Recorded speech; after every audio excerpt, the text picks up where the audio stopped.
What's up? Hello, and welcome to our Hormone 101 video series. It was the most popular requested. However, it is a loaded topic, y'all. So we're going to take our time on this one because there are a lot of hormones to go over. But today we're only going to focus on one hormone, which is going to be cortisol. So again, the point here is to just give you as much value and education so you can become empowered and with your nutrition and your movement versus being frustrated and feeling like your body's working against you or you can never seem to get to your goals or you constantly feel like crap. Whatever it is, I want you to learn and become educated, like I said, and empowered so you can start to make some maybe different choices to start to feel better.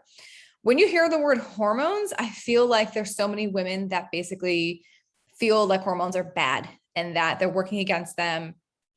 Premenopause, menopause, weight gain, like I feel like those are kind of all the things that we associate when we hear the word hormones. However, hormones are amazing. You literally would not be alive if you didn't have hormones.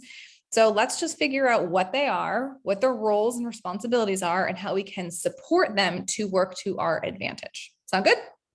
All right, let's dive in. We're going to talk about cortisol today. So first of all, I'm sure you've heard it because I feel like it's in like social media a lot right now. Cortisol is known as your stress hormone, and it is secreted from your HPA axis, also known as your hypothalamus pituitary adrenal glands, HPA. So what the heck does it do? It does a lot. Like I said, it keeps you alive.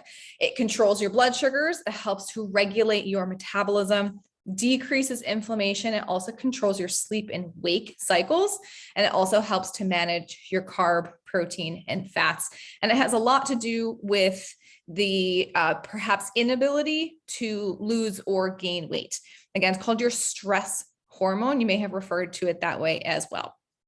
So what is it? How does it work? What happens? Take a trip back a couple thousand years ago with me, 100 years ago, whatever it was, when you were a hunter and gatherer, when you had to go get your food outside. So you're outside, you're getting food, and you're faced with a tiger, right? And in that moment, you see the tiger and you're like, oh my God, I need to run away or else I'm going to die. So what happens is that your body reacts to that stress, that stressor of like, there's a tiger right there that's going to eat me by secreting cortisol. That cortisol can get converted into glucose, which glucose is energy. And it's doing that because it's basically like, you've heard this before, I'm sure, the fight or flight response.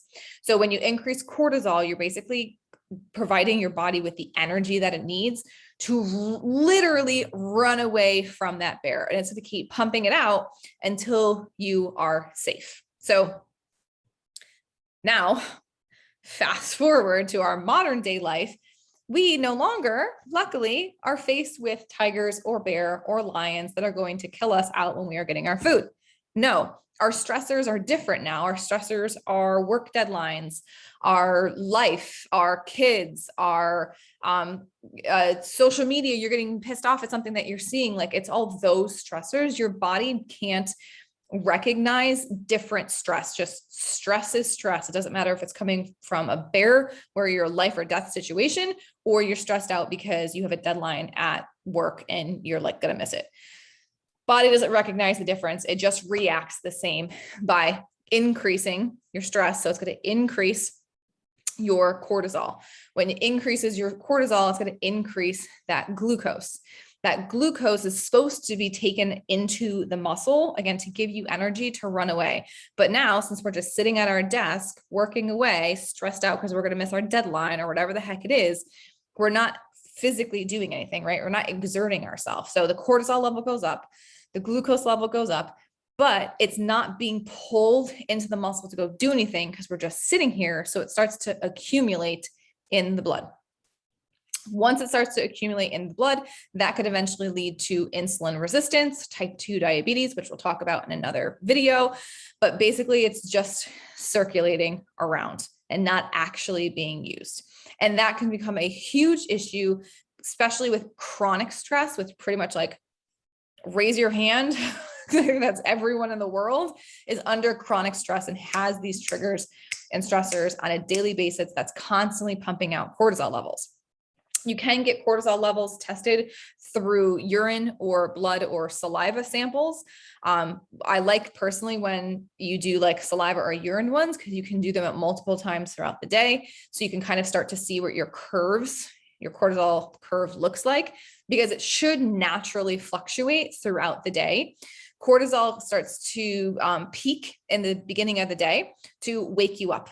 Okay, so kind of like alert you, hello, it's time to get up. So it peaks in the morning time, and then it starts to dip down during the afternoon, and then it levels off in the evening to start to go to bed, right? I mentioned earlier that it's responsible for sleep-wake cycles. So red flag, so to speak, or a symptom for you might be maybe you're really wired at night. And when you wake up in the morning, you're like dragging, right? That means your curve potentially is the opposite. It might be low at night where you're dragging to get out of bed, and it starts to go higher in the evening time where you're wide awake and wired, and you should be falling asleep.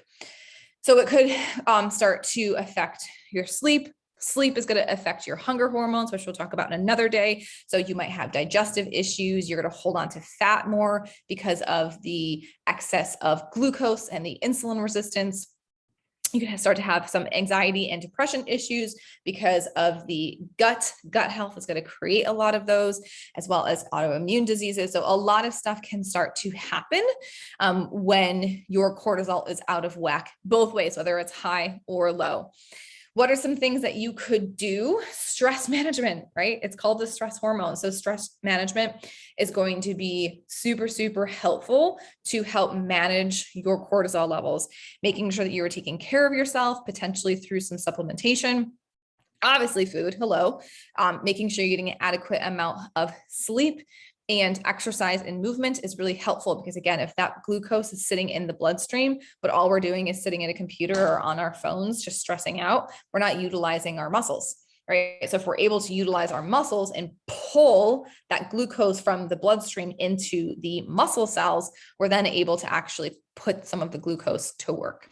So that is a very brief cortisol 101. We can continue to dive deeper, but I want to keep these kind of as short and compact as possible to give you the much information and actually listen to it and digest it. So do me a favor, subscribe here for more. We got a lot more coming up, and please share if you found this helpful and valuable, so we can spread the word of health and really get women empowered and understanding their bodies.